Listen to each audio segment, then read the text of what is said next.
Isang araw, 3 salamangkero ang nagpresenta sa emperador ng kanilang taglay na kapangyarihan. Ang unang salamangkero ay nagpalabas ng usok na kalaunan ay naging makapal na ulap. Nagpakawala ang ikalawang salamangkero ng ilang itim na bola na naglikha naman ng kidlat at ulan.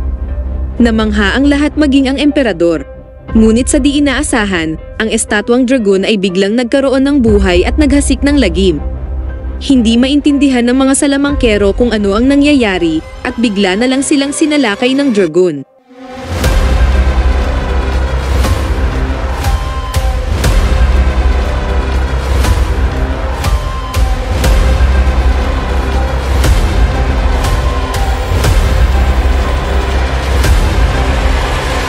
Ngayon ay tatalakayin natin ang 2018 action-adventure fantasy mystery film na pinamagatang Detective D, The Four Heavenly Kings. Matagal na panahon na ang nakakalipas sa sinaunang China, isang tanyag na general na nagngangalang Di Renji ay pinagkalooban ni Emperor Di Gaozong ng isang legendary sword na tinatawag na Dragon Taming Mace na may kakayahang mag-repel ng kahit na pinakamalakas na mahika. Gayunpaman, galit na galit ang Empress na si Wu Zetian sa desisyon ng kanyang asawa, dahil naniniwala siya na ang Dragon Taming Mace ay masyadong makapangyarihang sandata para ibigay sa isang general na maaaring sa kalaunan ay gamitin ito ni Renji laban sa kanilang dinastiya. Hindi pinansin ni Emperor Gaozong ang mga alalahanin ng kanyang asawa at tumangging bawiin ang espada kay Renji na ibinigay na niya. Kaya naman dahil dito, nagkaroon ng masamang plano ang Empress upang nakawin ang Dragon Taming Mace.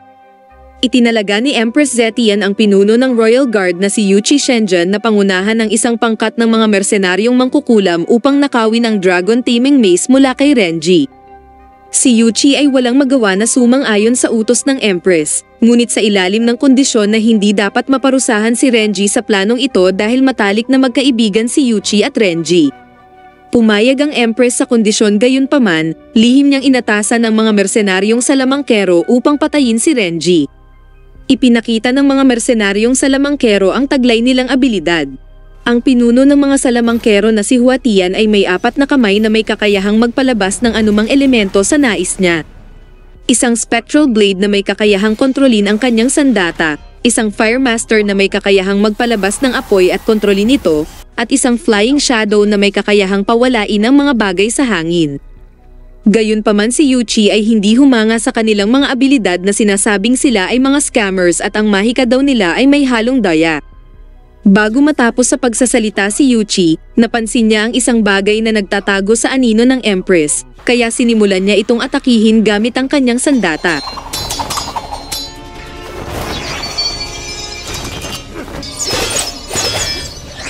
Inilantad ng misteryosong anino ang kanyang sarili at siya ay isang batang babae na kilala bilang Water Moon. Ang Empress ay labis na humanga sa mga kakayahan ng mersenaryo at nag-utos na simulan na nila ang misyon. Nagawa nilang maakit si Renji palayo sa kuta ng Dali sa pamamagitan ng pagdudulot ng kaguluhan sa paligid ng lugar na nagbigay sa grupo ng pagkakataon upang makapasok sa silid kung saan nakatago ang maalamat na espada. Dumating si Renji sa bahay ng isang sikat na pintor na nagulat sa kanya na may nagnakaw daw sa mahahalaga niyang painting. Habang nag-iimbestiga si Renji sa paligid, mabilis niyang napagtanto na ang mahalagang painting ng pintor ay nakatago lang pala sa ilalim ng mesa sa buong oras na ito. Gayunpaman, nang sinubukan ng kanyang tauhan kunin ang painting, kaagad na laso ng kamay nito habang ang pintor ay nagsimula sa pagdura ng bula at biglang namatay. Napagtanto ni Renji na ito ay isang bitag at nagsimulang makarinig ng mga yapak sa bubungan. Ito pala ay ang Flying Shadow at kaagad siyang hinabol ng mga tauhan ni Renji. Nagawa nilang mahabol ang Flying Shadow at pinalibutan, ngunit nang sinubukan nilang hulihin siya, napansin ni Renji na may inihanda itong mga patibong na agad niyang pinang-atake sa mga gwardya. Pagkatapos kinalaban niya si Renji, ngunit nagawang mailaga ni Renji ang lahat ng mga pag-atake ng kaaway kaya napilitan ng Flying Shadow na umatras palayo. Nang mapagtanto na wala siyang laban, nag-transform siya sa anyong usok at tumakas tungo sa scaffoldings, habang hinabol naman siya ni Renji paakyat sa istruktura. Nang makarating siya sa tuktok, napansin niya ang isang higanting umiikot na parol at napagtanto na isa na naman itong patibong, kaya ang lahat ay nagmadaling umalis palayo sa lugar habang ang umiikot na parol ay naglunsad ng maraming asido. Tagumpay silang nakatakas mula sa pag-atake, at dito naunawaan ni Renji na may gustong pumatay sa kanya. Samantala pumasok na si Water Moon at Fire Master sa bahay ni Renji, at nagawa nilang malagpasan ang mga puzzle sa silid at nahanap ang pinagtataguan ng Dragon Taming Maze. Agad itong kinuha ni Water Moon ngunit may nakahanda palang bitag sa sinumang kukuha nito kung saan nagpa-alerto ito sa mga gwardya sa lugar. Sinubukan ng dalawa tumakas ngunit isang malaking lambat ang humuli sa kanila sa loob ng silid. Nagmadaling pumasok ang mga gwardya sa silid pero huli na sila dahil nakatakas na ang mga magnanakaw sa pamamagitan ng pagsunog sa lambat. Bumalik si Yuchi sa Empress upang iulat na nabigo ang kanilang misyon, kaya nagalit ang Empress sa kawalan ng kakayahan ni Yuchi gampanan ang misyong iniatang sa kanya. Dahil dito nagpasya ang Empress na italaga si Tian bilang leader upang pangunahan ang mga susunod nilang hakbang sa pagnakaw ng Dragon Taming Maze. Mamaya sa gabing yun, sinamahan ni Yuchi ang Empress tungo sa isang lihim na piitan, at pinaghintay sila sa labas habang ang Empress ay pumasok sa selda upang makipagkita sa isang misteryosong bilanggo. Lumalabas na ang misteryosong bilanggo na ito ang may pakana sa pagpapayo sa Empress upang nakawin ang Dragon Taming Maze, at ngayon ay inaalok niyang muli ang Empress ng higit pang mapanlinlang na mga plano na ipapatay si Renji para pamunuan ng Imperial Council. Kinabukasan, pumunta si Yuchi sa kuta ng Dali upang kamustahin ang kanyang kaibigan, ngunit inihayag ni Renji na batid na niya na ang Empress ang responsable sa pag-atake sa kanya. Nagpasya si Renji na itago ang Dragon Taming Maze sa mas ligtas na lugar kung saan binigyan niya ng palaisipan si Yuchi na sinasabing ang lokasyon ng Dragon Taming Maze ay nakapaloob sa mga bugtong. Sa pagkabatid na balak siyang ipapatay ng Empress, itinago ni Renji ang sarili sa ligtas na lugar at sinimulang mag-imbestiga sa tunay na motibo ng Empress. Kalaunan ibinunyag na ang pag-atake ay talagang inorkestra ng isang makapangyarihang mangkukulam na kilala bilang Faceless Demon, na nagmula rin sa parehong clan ng misteryosong bilanggo na tinatawag na Wind Warriors, ang clan ng mga mangkukulam. Ang Faceless Demon ang tunay na mastermind sa likod ng pagnanakaw ng Dragon Taming Maze, at ginagamit nila ang impluensya ng Empress sa pamamagitan ng kanilang mahika upang maisakatuparan ang kanilang masamang plano. Gayunpaman, batid ni Renji ang pag-iral ng clan na ito dahil sila lamang ang mga taong nagnanais ng paghihiganti laban sa kasalukuyang pamahalaan. Lumalabas na si Emperador Gao Xiang ay talagang ginamit ang Wind Warriors clan noon upang ibagsak ang nakaraang dinastiya. Ngunit pagkatapos manalo sa digmaan, hindi ginantimpalaan ng emperador ang clan na ito, sa halip ay pinili niyang mabilanggo ang mga mangkukulam at pinahirapan sila ng kalupitan dahil natatakot ang emperador sa kanilang makapangyarihang mahika. Naniniwala si Renji na ang clan na ito ay may kinalaman sa mga naunang pag-atake at ang buong palasyo ay malamang napapaligiran na ng mga kaaway. Samantala, iniisip ni Yuchi ang puzzle na ibinigay sa kanya ni Renji hanggang sa napagtanto niya ang lokasyon ng Dragon Taming Maze, kung saan ito ay itinago ni Renji sa templo ng Four Heavenly Kings. Tumalon siya papunta sa iskultura na may hawak ng tabak at tama nga ang kanyang hinala niya na dito tinago ni Renji ang Dragon Taming Maze. Habang tinitingnan ng espada sa pagkamangha, dumating ang Spectral Blade na kanina pa pala siya sinusundan at hiningi ang Dragon Taming Maze sa kanya. Siyempre tumangging ibigay ito ni Yuchi kaya nagkaroon ng labanan sa pagitan ng dalawa.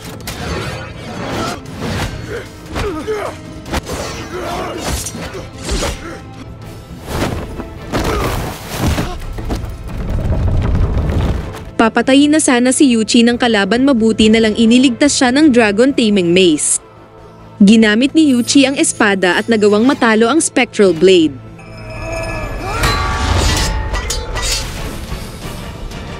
Bumalik si Yuchi sa palasyo subalit nag-aalangan siyang ibigay ang Dragon Taming Maze sa Empress sa pagkatanto na may masamang pinaplano ang Empress sa Dragon Taming Maze.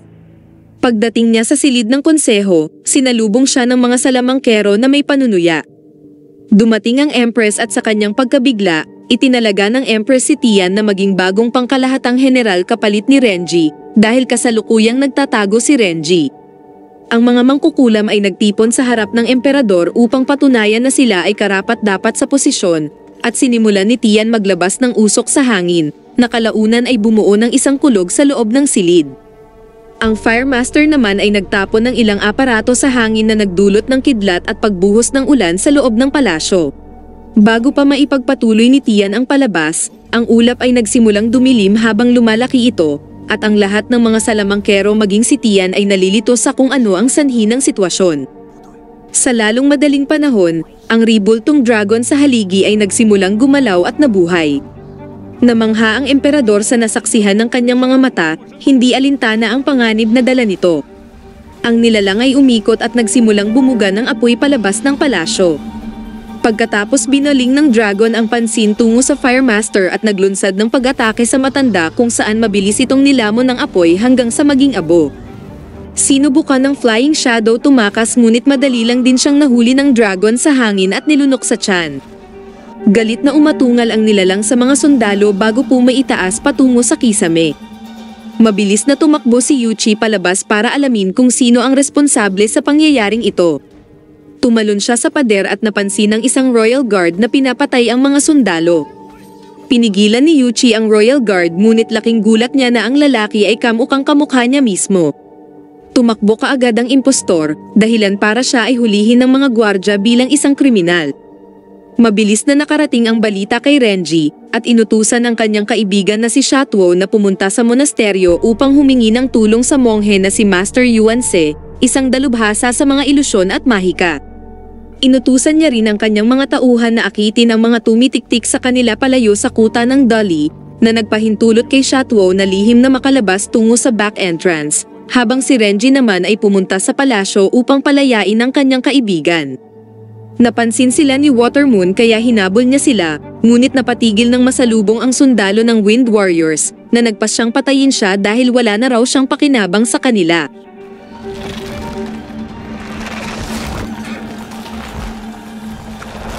Umatake si Watermoon sa kalaban ngunit nabigla siya nang makita ang mukha ng Empress na naging dahilan upang masaksak siya sa tiyan.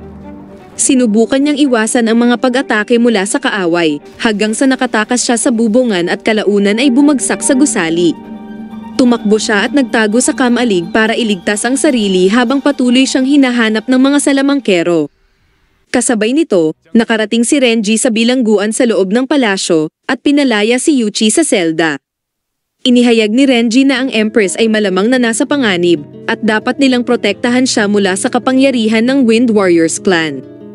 Sa kalaunan nahanap nila si Empress Zetian sa loob ng lihim na piitan, kung saan nakikipag-usap ang Empress sa kanyang imahinasyon. Ngayon nga nila napagtanto na ang Empress ay palaging nahihipnotismo ng kaaway, dahil ang bilanggo pala na laging kinakausap ng Empress sa selda ay walang iba kundi ang Faceless Demon, na nakatakas 2 taon na ang nakalipas. Ibig sabihin minamanipula lamang ng Faceless Demon ang Empress hanggang sa mga oras na ito sa pamamagitan ng kanyang mahika. Sa kabilang panig, nakarating na si Shatuo sa monasteryo at pumasok sa isang lokasyon na napapaligiran ng mga eskultura ng bato. Bigla na lang, isang higanteng gorilya ang tumalon sa harap niya na pinagmasdan siyang maigi at sinabing huwag siyang maingay. Ang gorilya ay biglang naging usok at nagpakita ang napakalaking isda na nagsalaysay sa kanya ng lahat ng kaganapan. Sa kasamaang palad, sinabi ng malaking isda kay Shatuo na hindi pa handa si Master Yuanse na tulungan sila sa oras na ito dahil kailangan niya pa munang maunawaan ang higit pa tungkol sa mahika ng kaaway. Mabilis na bumalik si Shatuo sa likuran ng gorilya habang tumatalon sa mga puno at bumalik sa lupa. Bago umalis, binigay ng gorilya ang isang scripture na may kakayahan na pansamantalang mag-api ang mahika ng kaaway. Agad na bumalik si Shatuo sa palasyo at binigay ang scripture kay Renji na galing kay Master Yuanse. Lingid sa kanilang kaalaman na ang Faceless Demon ay naghahanda ng salakayin ng kanilang fortress matapos makakuha ng intel mula sa Firemaster. Lumalabas na ang Firemaster pala ay kabahagi ng Wind Warriors clan at ang nangyaring trahedya sa palasyo ay palabas lamang. Hindi nagtagal, isang higanteng humanoid monster ang lumitaw sa labas ng fortress. Inatake nila ang halimaw gamit ang palasong ngunit wala itong silbi. Agad na binigkas ni Renji ang scripture na ibinigay ni Yuanse na nagdulot sa mabilis na pagtubo ng mga halaman bilang ilusyon at ang halimaw ay naglaho na parang usok. Ngunit pagkatapos nito, maraming mga kaaway ang nakapasok sa fortress at sinimulang patayin ang lahat ng mga gwardya sa magkabilang panig. Agad na nagpatawag si Renji ng backup at pinatunog ni Shatuo ang higanteng kampanilya na nagpaalerto sa lahat ng mga kabalyero at sabay-sabay na sumulong sa fortress. Gayunpaman, ang Faceless Demon na nasa rooftop ay sinimulang gamitin ang kanyang mahika, kung saan sa pamamagitan nito, Ang lahat ng mga kabalyerong sumugod sa fortress at ang mga sundalong nasa loob ay napagkamalang kalaban ng isa't isa dahil sa makapangyarihang hipnotismo ng Faceless Demon na nagsanhi sa magkabilang panig na magpatayan. Nang mapansin ni Renji ang kaguluhan, nagmadali siyang nagtungo sa gitna ng digmaan at ginamit ang Dragon Taming Mace upang i-repel ang makapangyarihang mahika ng Faceless Demon bago tuluyang magpatayan ang bawat isa. Muling nagtipon ng hukbo, habang walang takot na sinabi ni Renji sa Faceless Demon na sumuko na ito, ngunit bilang tugon ng Faceless Demon, inatasan niya ang lahat niyang mga kampo na umatake. Naghagis sila ng mga bumbang usok at nagawang hulihin si Renji sa pamamagitan ng lubid kung saan nabitawan din ni Renji ang Dragon Taming Mace. Mabuti na lang nakuha ni Shatuo ang espada habang tumatakbo para sa kanyang buhay, ngunit sa pagkakataong ito ay ginamit muli ng Faceless Demon ang kanyang mahika na tumawag sa isa pang dambuhalang Titan at ginawang mga halimaw na may pakpak ang kanyang mga kampon. Ang mga nilalang na ito ay madaling na-overpower ang mga sundalo at nagbigay ng takot sa mga tao, habang ang dambuhalang Titan ay sinunggaban si Renji. Nakita ito ni Yuchi kaya nagmadali siyang tulungan ang kaibigan, sabay umatake ng shuriken at nagawang maputol ang lubid na gumapos kay Renji. Nagpatuloy ang kaguluhan at ang pag-atake ng mga halimaw sa mga tao, samantalang si Shatuo ay inihagis ang Dragon Taming Mace kay Yuchi, ngunit sa hindi inaasahan ay nakuha ito ng kaaway at napasa kamay mismo ng kanilang pinuno. Pagkatapos sabay na inatake ng mga halimaw si Shatuo, buti na lang dumating sa tamang oras si Water Moon upang iligtas si Shatuo. Tila nawawalan na ng pag-asa ang mga tao nang makita nilang hawak na ng Faceless Demon ang makapangyarihang Dragon Taming Mace. Gayunpaman hindi pa dito nagtatapos ang lahat nang biglang lumitaw ang higanteng gorilla na agad inagaw ang Dragon Taming Mace mula sa Faceless Demon. Dumating pala sa wakas si Master Yuan Se upang iligtas ang mga tao laban sa mga mangkukulam. Nagpakawala muli ng spell ang Faceless Demon kung saan pinagsama niya ang lahat ng kanyang kampon upang atakihin si Master Yuan Se, ngunit baliwala ito sa higanteng gorilla na ginawang parang laruan lang ang mga demonyong nilalang. Ang Titan ay nagsimulang maglakad patungo sa monghe na naglikha ng lindol sa lupa sa bawat hakbang nito at umatungal sa gorilla. Pagkatapos dumura ang Titan ng di mabilang na galamay na lumamon sa higanteng gorilla, ngunit si Master Yuan Se ay nanatili sa kanyang meditation, at sa ilang sandali ay nagawa niyang maitapon pabalik ang mga galamay na agad sumakop sa mukha ng halimaw na Titan, at napilitang ilunsad ang napakadaming eyeballs nito sa hangin, at ang gorilla ay mabilis na natupok ng mga organic materials. Si Master Yuan Se ay kalaunan nakulong sa loob ng mga eyeballs, na nagpahintulot sa Titan na maglunsad ng isa pang matinding atake, ngunit mabilis din na naihayag na ang monghe ay nagawang maisahan ang kanyang kalaban. Umatungal ng napakalakas ang gorilla na nagsanhi sa higanteng halimaw na sumabog at naging mga alikabok sa hangin. Pagkatapos ay lumapag si Master Yuan Se sa lupa at sinisikap na kumbinsihin ang Faceless Demon na kalimutan na nito ang tungkol sa paghihiganti, ngunit inatake muli ng kaaway ang monghe at tinakpan ang ulo nito sa pamamagitan ng paggamit ng kanyang mahika. Pansamantalang nagdiwang ang salamangkero sa pag-aakalang panalo na siya, ngunit sa lalong madaling panahon ay nakulong din siya sa parehong paraan na ginawa niya kay Master Yuan Se, kung saan ang mga spike ay patuloy na humihigpit at nagbabanta upang wakasan ang kanyang buhay. Sinabi ni Master Yuan Se sa Faceless Demon na kung nais niyang makawala sa mga spike at palayain ang sarili, ang kailangan niya lang gawin ay pakawalan ng kanyang puot at paghihiganti sa kanyang puso. Ginawa nga ito ng Faceless Demon kung saan pinatawad niya na ang kanyang sarili at dahan-dahan namang kumawala din ang mga spike sa kanyang ulo. Pagkatapos ay malumanay na ginamit ng monghe ang Dragon Taming Mace at madaling nawasak ang mga spike sa kanyang ulo. Ipinapakita lang na siya ay nasa kontrol sa buong oras na ito, dahil ang tanging pakay lang niya talaga ay mailigtas ang buhay ng salamangkero mula sa puot nito sa puso. Ang lahat ng mga tao ay yumuko patungo sa monghe, ngunit ang monghe ay lumuhad patungo kay Renji sa pagpapakumbaba, habang ibinabalik ang maalamat na sandata sa nararapat na may-ari, at dito na nagtatapos ang pelikula.